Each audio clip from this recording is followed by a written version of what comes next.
Jangan lupa like and subrek ya guys. Selamat mendengarkan. Di aula yang sepi, semua orang menatap kosong ke arah Mo Cheng yang lehernya dengan mudah dicengkeram oleh orang berjubah hitam itu. Semua orang tanpa sadar menelan ludah mereka pada saat itu. 10 menit yang lalu, yang terakhir sedang merencanakan garis besar rencana besar untuk mendominasi wilayah timur laut Kekaisaran Jiama. Namun, 10 menit kemudian, bahkan hidupnya dengan mudah diremas di telapak tangan orang lain.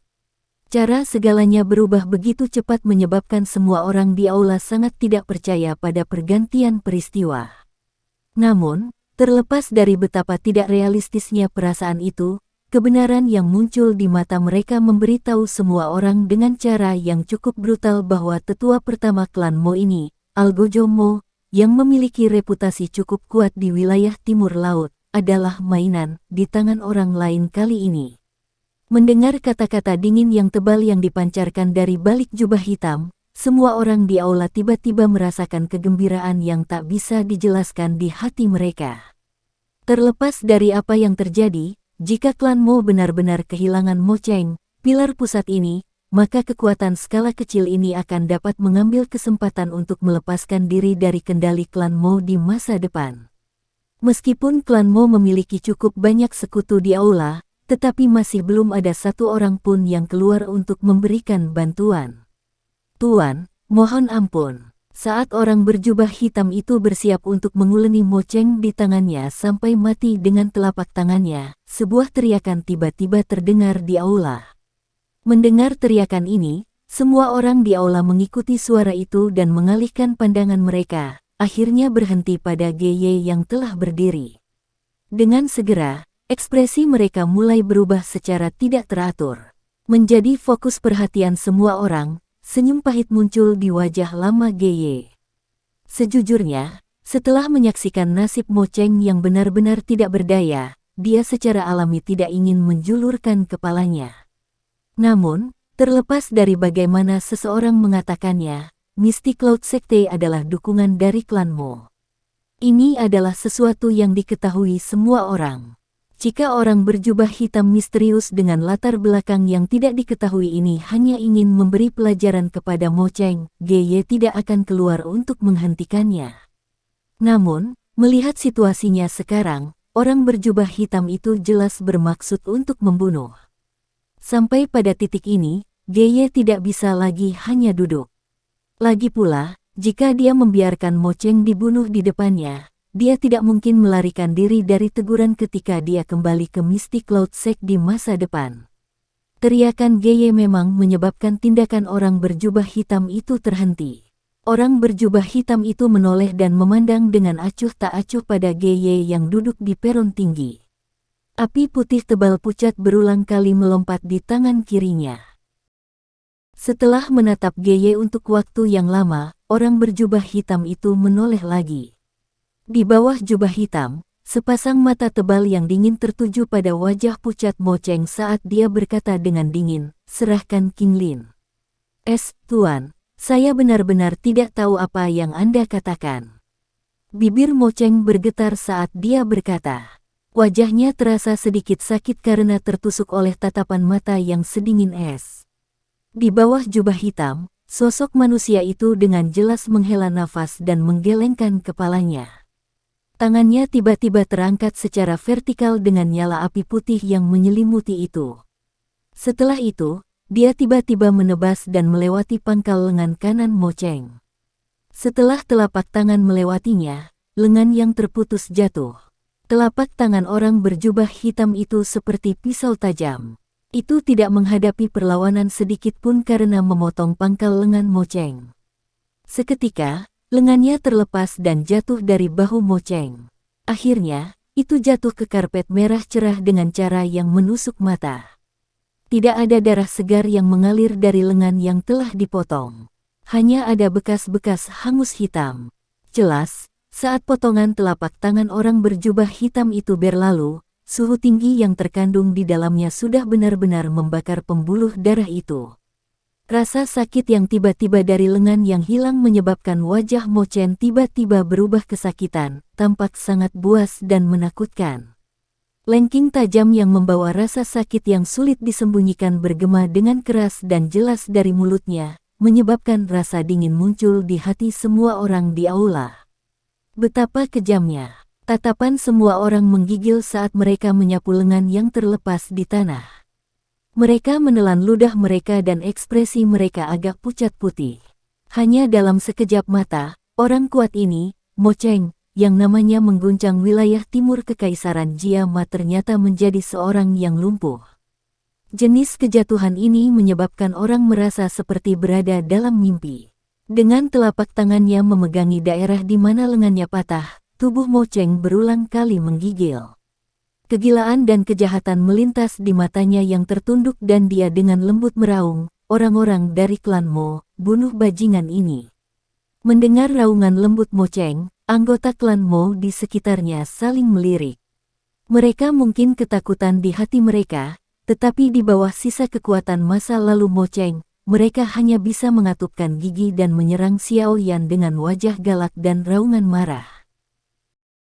Orang berjubah hitam itu mengabaikan anggota klan Mo yang menerkam dan terus menatap Mo Cheng dengan acuh tak acuh. Anggota klan Mo menyerang wilayah yang berjarak 5 meter dari orang berjubah hitam itu. Namun, ketika mereka mengangkat kaki mereka lagi, lapisan es putih tebal yang aneh menyebar dari dasar kaki mereka dan membungkus tubuh mereka menjadi batang es dengan cahaya putih pucat yang bersinar. Dalam waktu kurang dari 1 menit, bagian dalam aula memiliki 10 tambahan ditambah patung es realistis yang muncul entah dari mana. Segera, suasana di aula sekali lagi menjadi jauh lebih tenang. Perasaan sedingin es menyelimuti seluruh aula, menyebabkan semua orang takut bahkan untuk menghembuskan napas. Mengamati 10 plus anggota klan Mo yang dibekukan menjadi ukiran es tanpa peringatan, Nalan Yanran dan Gye di platform tinggi menghirup udara sejuk. Metode serangan aneh orang berjubah hitam dan kekejamannya menyebabkan mereka merasa agak terkejut. Setelah gelombang serangan meninggalkan hampir 10 ditambah sculpture es, semua anggota klan Mo buru-buru mundur. Tidak peduli bagaimana Mo Cheng terus berteriak, mereka sangat gelisah sehingga mereka tidak berani memasuki wilayah penyerangan Xiao Yan lagi. Apakah Anda ingin menyerahkannya? Atau tidak? Mengabaikan teriakan gila Mo Cheng, suara orang berjubah hitam itu masih muda dan halus. Sikap acuh tak acuh itu seolah pembantaian sebelumnya tidak dilakukan olehnya. "Kamu sebenarnya siapa?" Mo Cheng terengah-engah dan kasar. Dia mengangkat wajahnya yang ditutupi dengan tampilan yang menyeramkan dan tatapannya menatap tajam ke jubah hitam sambil berbicara dengan suara parau. "Kamu menghabiskan sedikit kesabaran yang tersisa." Karakter liar Mo Cheng tidak menyebabkan kekaguman apapun dari orang berjubah hitam. Suaranya yang rendah mengeluarkan ketidaksabaran dan sikap dingin dari seseorang yang kesabarannya hampir habis. Telapak tangannya terangkat perlahan hingga vertikal membentuk pisau berbentuk tangan. Itu sedikit bergetar dan nyala api putih tebal itu melompat dan melonjak di atasnya. "Jika kau membunuhku, gadis kecil itu pasti akan segera mati bersamaku." Mengamati tangan yang perlahan terangkat dengan mata yang menyusut rapat, wajah Mo Cheng dengan cepat menjadi terdistorsi. Sesaat kemudian, dia akhirnya tidak bisa menahannya lagi saat dia berteriak. King Lin sebenarnya masih hidup. Mendengar teriakan Mo Cheng, orang berjubah hitam itu menghela nafas lega sementara dia bergumam pelan di dalam hatinya. "Seseorang dari klan Momu yang bisa berbicara mewakili klan, keluarlah. Serahkan gadis kecil yang telah kamu tangkap. Atau, hari ini, aku akan membasuh klan Mo dengan darah." Orang berjubah hitam itu menoleh dan berkata dengan lembut ke arah sekelompok orang dari klan Mo. Meskipun kata-kata orang berjubah hitam itu sangat tenang, anggota klan Mo yang telah menyaksikan kekejaman serangannya tidak berani meragukan kebenaran dari apa yang dia katakan. Segera, ada seseorang yang melompat ke belakang dan menghilang dari aula. Tidak ada gunanya, tidak ada seorang pun di klan Mo ini yang berani melanggar perintahku. Mo Cheng terengah-engah. Dia memutar lehernya, ingin melepaskan diri dari telapak tangan yang mencengkeram lehernya dengan erat. Namun, gerakannya tidak membantu sedikit pun. Katakan satu kata lagi dan aku akan membakar lidahmu. Sebuah tangan panjang bergerak maju mundur di depan mata Mo Cheng. Api putih tebal yang menutupinya menyebabkan cahaya dingin terpantul di mata Mo Cheng. Itu mengakibatkan dia menelan kata-kata berikut yang telah mencapai mulutnya. Tidak lama setelah anggota klan Mo menghilang, sekelompok besar orang dengan wajah cemas menyerbu ke aula. Ketika mereka melihat keadaan Mo Cheng yang mengerikan, ekspresi mereka menjadi tumpul. Siapa di antara mereka yang bisa menduga bahwa tetua pertama yang biasanya memiliki postur tubuh orang yang kuat benar-benar berubah menjadi cara ini? Tuan ini, saya adalah kepala klan Mo, Molan.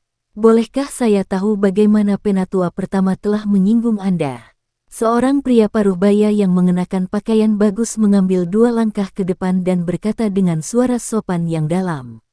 Dalam 10 menit, aku ingin melihat gadis kecil bernama King Lin yang telah ditangkap oleh klan Momu. Jika tidak perlu lagi klan Mo.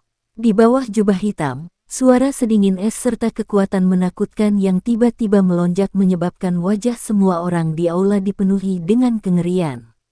Orang berjubah hitam itu berdiri di tempat yang sama. Di bawah tekanan dari kekuatannya yang agung, garis retakan kecil yang tak terhitung jumlahnya tersebar di tanah di bawah kakinya sementara kaca terdengar. Do Huang mengamati garis retak yang telah menyebar. Nalan Yanran dan Ge Ye yang telah mengalami kekuatan dengan kekuatan seperti itu lebih dari sekali berteriak tanpa sadar saat ekspresi mereka dengan cepat berubah. Suara kedua orang itu seperti guntur marah yang dengan keras menghantam kepala semua orang di ruangan itu. Pada saat ini, bahkan wajah jahat Mo Cheng tidak bisa membantu tetapi menjadi membosankan. Dia tidak menyangka bahwa orang berjubah hitam misterius ini sebenarnya adalah Do Huang. Menggigil berulang kali di bawah kekuatan yang menakutkan dengan wajah berwarna tanah, sudut mulut kepala klan Mo yang disebut Mo Lan bergerak cepat untuk beberapa kali. Gadis kecil, jangan bilang itu orang yang dibawa oleh tetua pertama. Tuhan, siapa sebenarnya yang disinggung orang tua ini? Dia benar-benar menyebabkan Do Huang datang ke sini. Petik 2. Tuan, mohon tunggu. Saya akan segera pergi dan membebaskan orang ini. Di bawah tekanan Do Huang, Mo Lin bertindak lugas. Dia mengerti dengan jelas bahwa dia dan yang lainnya tidak memiliki kualifikasi sedikit pun untuk membahas kondisi. Karena itu, dia segera dan buru-buru menganggukkan kepalanya. Mo Lan, diam. Siapa yang mengizinkanmu melepaskannya? Mo Cheng tiba-tiba mengangkat kepalanya dan dengan marah menangis. Tetua pertama, mengapa kamu ingin menempatkan klan Mo kita dalam posisi berbahaya karena seorang gadis kecil? Dihentikan oleh Mo Cheng, Mo Lan mengerutkan kening dalam-dalam saat dia berkata dengan marah. Dari sikapnya, tampaknya dia tidak menyadari sikap King Lin yang memiliki murid bunga ular 3 giok hijau. Apa yang kamu tahu, gadis kecil itu pasti, wajah Mo Cheng terlihat buas. Namun, sebelum teriakannya benar-benar jatuh, orang berjubah hitam itu tiba-tiba berbalik. Sebuah kaki yang membawa kekuatan yang menakutkan disertai dengan suara yang tajam dan meledak saat Xiao Yan dengan keras menendang perut bagian bawah Mo Cheng. Segera, kata-kata yang sampai ke mulut Mo Cheng ditelan dengan paksa. Dengan tangan kirinya memegang perut bagian bawah, seteguk darah segar dimuntahkan dengan keras. Kaki Mo Cheng berlutut di tanah dan terus bergesekan di tanah sambil bergerak mundur dari momentum sampai dia mengetuk dengan keras pilar platform yang kuat. Baru setelah itu kekuatan yang menakutkan ini teratasi. Orang berjubah hitam tampaknya telah mencapai batas kesabarannya terhadap Mo Cheng ini yang berisik seperti lalat. Setelah menendang dengan keras, ujung kaki orang berjubah hitam itu dengan lembut menekan ke tanah. Sosoknya sekali lagi seperti hantu saat melesat ke arah Mo Cheng yang berwajah pucat. Di tinjunya, nyala api putih yang tebal dengan cepat menggumpal. Jelas, dia bermaksud untuk benar-benar menangani pukulan pembunuhan kali ini. Tuan, karena wajah kurus sekte mistik laut kami, tolong lepaskan Mo Cheng. Merasakan niat membunuh tiba-tiba dari orang berjubah hitam, ekspresi Ge Ye berubah drastis saat dia buru-buru memanggil. Orang berjubah hitam itu tampaknya belum mendengar panggilan Gye. Melihat orang berjubah hitam itu tidak menunjukkan tanda-tanda berhenti sedikit pun, wajah lama Gye menjadi jelek. Setelah merenung sejenak, dia mengatupkan giginya dengan liar. Tubuhnya melintas dan menembak ke arah orang berjubah hitam itu. Nyah. Merasakan Gye menembak, teriakan dingin dipancarkan dari balik jubah hitam itu. Tubuh orang berjubah itu tiba-tiba berputar dengan aneh di udara. Setelah itu, dia berubah menjadi bayangan yang seperti hantu saat dia mengusap bahu Gye saat dia melewatinya. Saat keduanya bersentuhan, telapak tangan orang berjubah hitam itu secara blak-blakan tercetak di dada pihak lain. Seketika, putih pucat muncul di wajah Gye. Tubuhnya seperti layang-layang dengan talinya dipotong saat dia melesat ke belakang. Saat keduanya terjalin satu sama lain, angin sepoi-sepoi mengangkat kain yang menutupi wajah orang berjubah hitam itu. Separuh dari wajah yang halus dan tampan terekspos dan gambar yang samar-samar secara tidak sengaja tertangkap di mata Gye. Segera, tubuhnya terhenti. Wajahnya dipenuhi dengan keterkejutan. Sekian dulu ya guys. Terima kasih sudah mendengarkan, bye-bye.